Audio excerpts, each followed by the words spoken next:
시청자 여러분 안녕하십니까? 윤혜숙 혁신위원장이 아마추어 같습니다. 그는 혁신의 2대 핵심으로 인적 청산과 계파 청산을 내세우고 있습니다.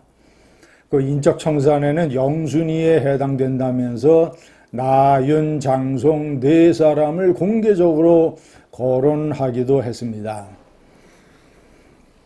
인적청산은 그 명분과 그 중대성과 기준이 대단히 중요합니다. 인적청산의 대상이 되는 사람이나 그렇지 않은 사람이나 납득할 수 있는 선택이 이루어져야 됩니다.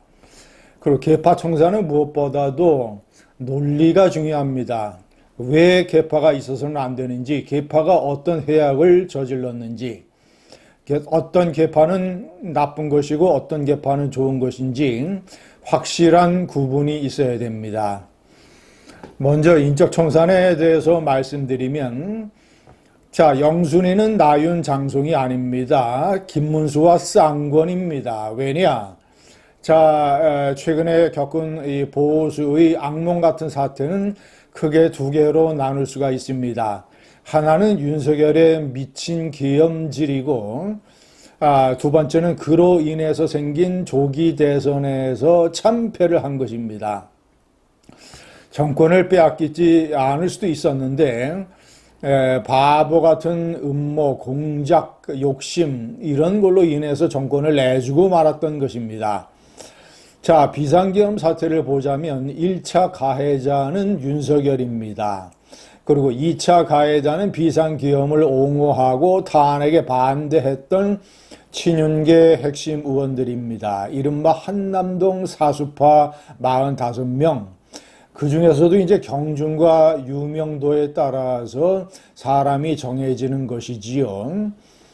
자, 이 2차 가해자들은 이 3차 가해, 예를 들어서 윤어게인 당 집회 모임 이런 데에 참석하고 지금도 탄핵 반대를 철회하자는 것에 대해서 또 반대하고 뭐 이런 일종의 3차 가해로까지 연결이 되고 있습니다. 어쨌거나 하지만 그들은 2차 가해와 3차 가해의 주인공들입니다. 예를 들어서 한남동 사수파의 맨 앞에 섰던 나경원, 그는 이제 탄핵 반대 철회도 반대하고 있죠. 그리고 뭐 더 이상 설명이 필요 없는 윤상현, 지금 윤어게인 운동을 벌이고 있는 윤상현. 자, 그리고 장동혁 이상하게 바뀌어서 탄핵 반대 이런 쪽에 극우 쪽으로 이상하게 변한 장동혁, 그리고 송언석 당의 비대위원장, 당의 원내대표이면서 윤어게인 이런 모임에 참석을 해서 축사를 하고 뭐 이런 3차 가해에 앞장섰던 인물 4명, 4명이 헌법과 그리고 입법기관으로서의 국회의원의 의무, 자, 그리고 이 당원으로서의 당에 해악을 끼치지 말아야 된다는 것. 이러이러한 세 가지의 일종의 죄상이 연결이 되어 있음은 부인할 수가 없습니다. 4명은 그런 면에서 청산 대상, 예를 들어서 불출마라든가 탈당이라든가 이런 대상이 임에 분명합니다. 대상 그룹의 앞줄에 서 있는 사람들입니다. 그러나 그들보다도 더 맨 앞에 있는 사람들이 있습니다. 아까 말씀드렸다시피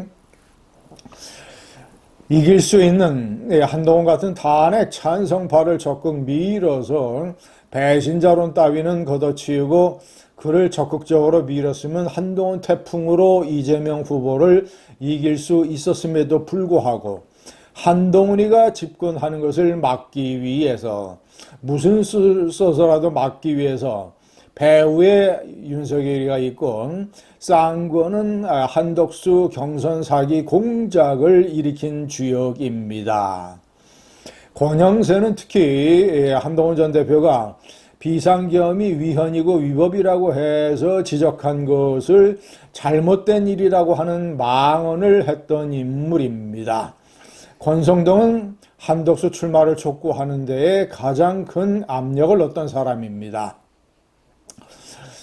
자, 그들보다도 더 중한 정치적인 책임을 져야 되는 사람이 그런 경선 사기 공작을 뻔히 알면서 당원들과 국민들을 상대로 22번이나 단일화를 하겠다고 사기를 친 사람, 탄핵 반대 후보인 자기가 출마를 하면 필패라는 걸 알면서도 출마를 했던 김문수. 그래서 문수 쌍권이 이 청산 1순위가 돼야 되는 것입니다. 정권을 내줬기 때문에. 두 번째, 계파 청산 문제에 대해서 말씀드리면 정당에서 계파는 불가피한 것이고 자연스러운 것입니다. 매번 전당대회 경선이 있고 당 후보 경선이 있습니다. 대통령 후보.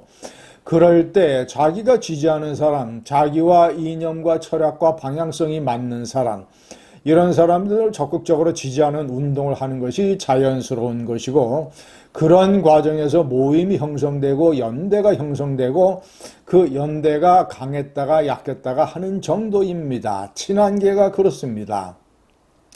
친윤계, 시청자 여러분, 과거에 삼김씨의 계파, 이 상도동, 동교동, 청구동, 오랜 민주화 투쟁과 이 영남, 호남으로 엮어졌던 그런 이 상도동과 동교동의 계파, 그리고 5.16으로 엮어졌던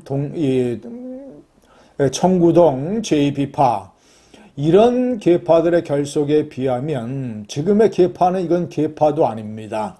자민당 내의 파벌 정치에 비하면 이것은 계파 정치도 아닙니다. 계파가 문제가 아니라 나쁜 계파가 문제입니다. 이념이나 철학성 또는 여러 가지 원칙, 헌법기관으로서 지켜야 될 국회의원의 의무, 이런 것 따위를 다 내버리고 오직 윤석열이의 친윤계에 가담함으로써 얻을 수 있는 여러 가지 정치적 이익과 연대감, 왕따 당하지 않으려고 하는 것, 영남의 삐뚤어진 민심, 이런 것에 사로잡혀서 친윤계를 형성을 하고 지금도 언더찐윤이 활동을 하고 원내대표 경선 때 똘똘 뭉쳐서 송원석이를 밀고 지난번에 한덕수와 김문수를 지지하고 여전히 윤 어게인에 참석을 하고 이런 계파, 친윤이 나쁜 계파입니다. 이런 계파가 정치의 건전성, 건강성, 이념과 철학과 그런 것을 중심으로 뭉치게 되면 그런 궤도에서 이탈하는 계파 보스, 예를 들어서 윤석열에 대해서 따끔한 말을 할 수 있는 친윤계 의원 중에서는 제가 보면 만약에 한동훈이 궤도를 이탈을 해서 엉뚱한 방향으로 나가면 따끔한 말을 하고 계파에서 즉각 이탈할 의원들이 많습니다. 이것이 친윤계와 친한계의 차이고, 결론은 계파가 잘못된 것이 아니라 나쁜 계파가 틀렸다는 것입니다. 감사합니다.